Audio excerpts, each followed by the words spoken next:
This is Teacher's Corner from Stenhouse Publishers. I'm Nate Butler.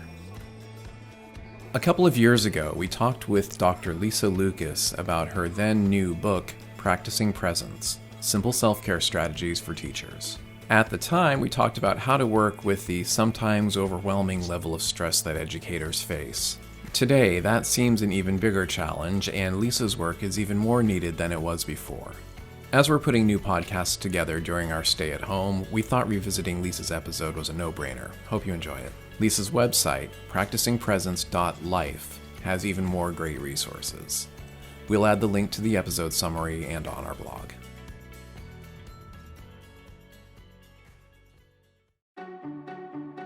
All of us feel overwhelmed at times, and research shows educators especially are stressed out these days. So how do you manage it? Better yet, how do you rise above it? Lisa Lucas, a teacher-educator at Westchester University, has written a great new book on exactly this topic. Practicing Presence: Simple Self-Care Strategies for Teachers is straightforward and research-based, with loads of practical strategies teachers can use to begin achieving balance in their lives. In this podcast, I talk with Lisa about how stress has changed over the years for teachers, her own experience dealing with these feelings, and why the self-help section of the bookstore may not be the best place to begin your work. Hey Lisa, thanks for joining us today. Let's jump right in.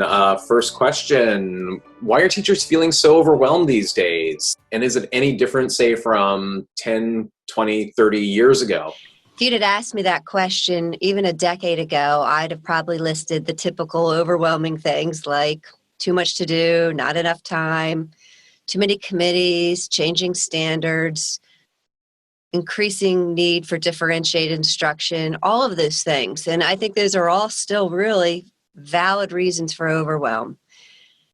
I think another factor with overwhelm is the typical teacher is perceived as working an 8-to-3 job, and in reality, they work.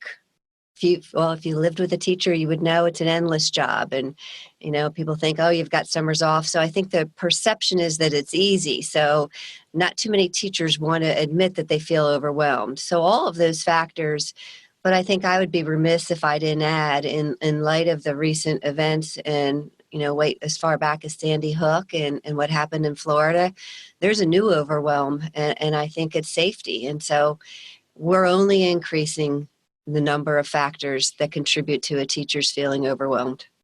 And it's your experience dealing with overwhelm yourself that led to ultimately the writing of Practicing Presence. As I started to write this book, I had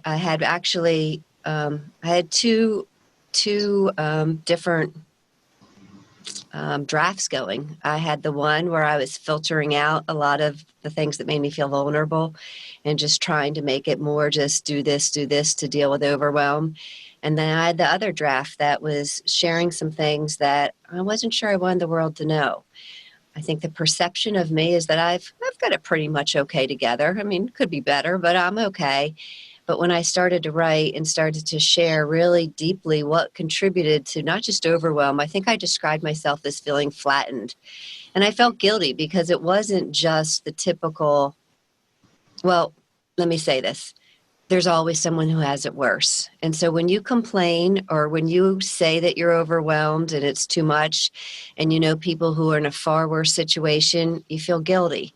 And my situation was I had all of the things that I just initially described as a teacher, and I had actually very normal things that contributed to overwhelm, but that are cumulatively too much, like living with teenagers, having two aging parents who were sadly in my book of How Long You Should Live, dying far too early, a mother with Alzheimer's that I was caring for, and a father with pulmonary fibrosis. And so caring for aging parents, teenagers, getting a doctorate, going to school at night, working all day, and in an administrative position where I think we get a lot of support when we first become teachers. We have mentoring programs, we have induction programs.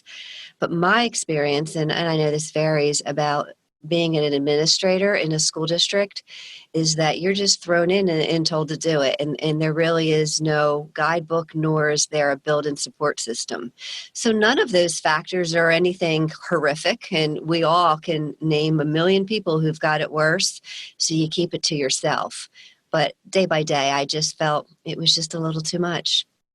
The way I think of it is it was a plate, and my plate was full. And then at some point, someone gave me another giant, heaping scoop of mashed potatoes and a full plate. It just tumbled and crashed to the ground. And I waved the white flag and thought, okay, I need to do something here, because if I'm fairly competent and I can't figure this out, how is everybody else doing it? And so that's really what prompted me to start researching and writing and doing workshops on this topic. The research in practicing presence really elevates the book more than what someone might typically or stereotypically associate with a book about this topic. What did you find out when you first began research? No one wants to be seen in the self-help section. You go to the bookstore and you start looking around at the people and where they're shopping for books, and the self-help people kind of like scurry away. And so, but I camped out there for a little bit thinking, gosh, there's got to be an answer to this. I mean, I can't be alone in just feeling that it's all too much.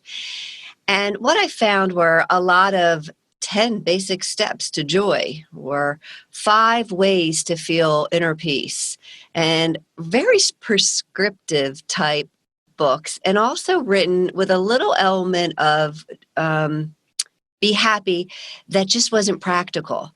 And so I vowed to write something that was practical, and it was also something that could be differentiated.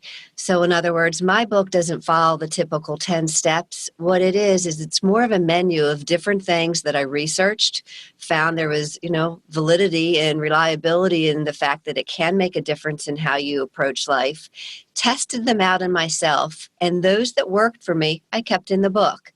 Now, it doesn't mean it's going to work for everyone. And I went off the beaten path in terms of, I wanted not only to know, I throughout the book, I say this a few times, reading this book isn't going to change anything. Change happens. And I did a lot of research on change theory, read a lot of Peter Senge and people that talk about change and system-wide change, and then took that perspective and internalized it for myself if I wanted a system change for myself. And what I realized is I not only needed to make some things habitual, but I call them more to make those not just habits, but rituals. And to me, there's a lot of different definitions for a ritual, but it has a little bit of a more inner wise self-guidance there. And the rituals for me became a way of life.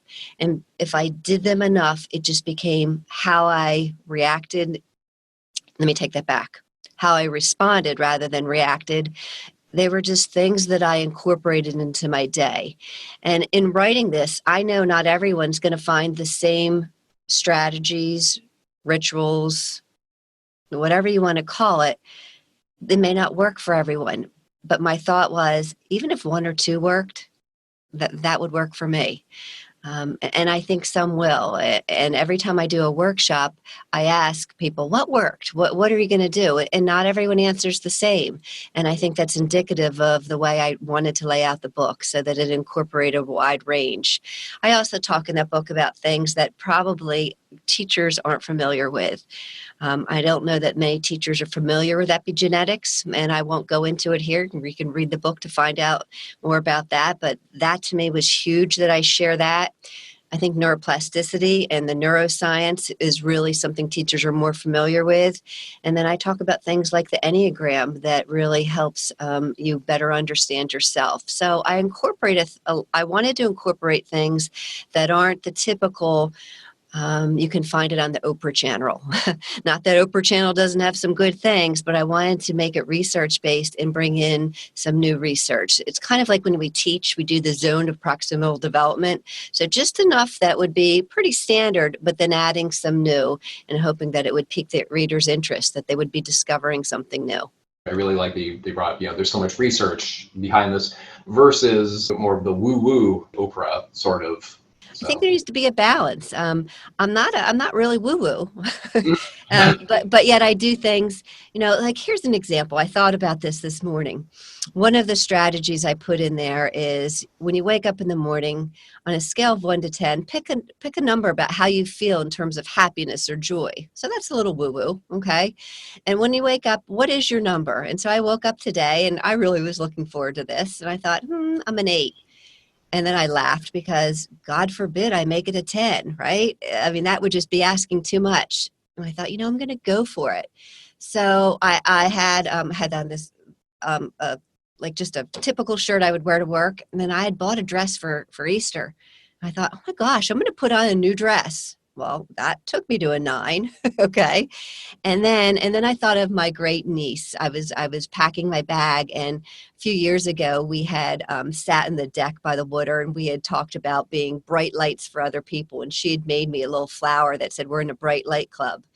And I thought, I wonder how she's doing. So I took a picture of it and I sent it to her, and I said, "Don't forget, you need to be a bright light for others today." And you know what? In just doing that, I was like a 12. And so it's simple things like that. And yeah, that's a little woo-woo. However, if it makes a difference, it's worth it. Practicing Presence, Simple Self-Care Strategies for Teachers is available at Stenhouse. Lisa has a wonderful website. It's practicingpresence.life, which contains her extensive podcasts and blog entries. You can also catch her on Facebook as Paths to Mindful Teaching, and on Twitter at Dr. Lisa J. Lucas. That wraps up another episode of Teacher's Corner. Check out our website at stenhouse.com, where you can find podcast archives, book previews, study guides, and more. If you haven't done so already, we'd appreciate it if you can take 1 minute to give us a review at Apple Podcasts, Stitcher, or whatever podcast player you use. It means a lot. If you've done so already, thank you. Please consider sharing this with a friend or colleague who you feel could get something from it. And as always, thank you for listening.